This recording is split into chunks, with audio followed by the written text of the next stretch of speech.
அங்காள ஈஸ்வரி ஆதிபராசக்தி மலையனூர் தேவி அம்மா தாயே கங்கா தேவி எங்கிருந்தாலும் நீ வர வேண்டும் தாயே. அம்மா தாயே அங்காளம்மா தாயே எப்படியாச்சும் இந்த ஊருக்கு மழை செழிப்பா வர வேண்டும் தாயே. நல்லபடியா இந்த பூமியை வந்து உன்னை மண்டியிட்டு கேட்கிறேன் தாயே, உன்னை மண்டியிட்டு கேட்கிறேன் தாயே.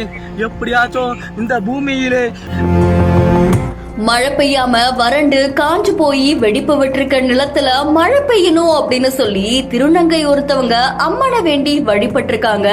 இந்த காட்சிகள் இப்போ சமூக வலைத்தளங்கள்ல வைரலா பரவிட்டு இருக்கு. உளுந்தூர்பேட்டை பக்கத்துல இருக்கிற எலவனாஞ்சூர் கோட்டையில மழை வரணும் அப்படின்னு சொல்லி திருநங்கை அதித்தி அப்படின்றவங்க மனமுருகி அம்மனை வேண்டியிருக்காங்க. அப்போ அந்த இடத்துல மழை வராம ரொம்பவே விவசாயம் அழியறதாகவும் கஷ்டப்படுறதாகவும் பல பேருடைய கஷ்டத்தை தீர்க்கறதுக்கு அம்மன் இறங்கி வந்து காட்சி அளித்து மழை வர வைக்கணும் அப்படின்ற மாதிரி அவங்க வேண்டியிருந்தாங்க. சோ அதை தொடர்ந்து ஏரி குளம் இந்த மாதிரியான நீர்நிலைகள் நிரம்பி தண்ணீர் வரணும், விவசாயம் செழிக்கணும் அப்படின்னு சொல்லி இவங்க கடவுளை வேண்டுற இந்த காட்சிகள் இப்போ சமூக வலைத்தளங்கள்ல வைரலா பரவிட்டு இருக்கு.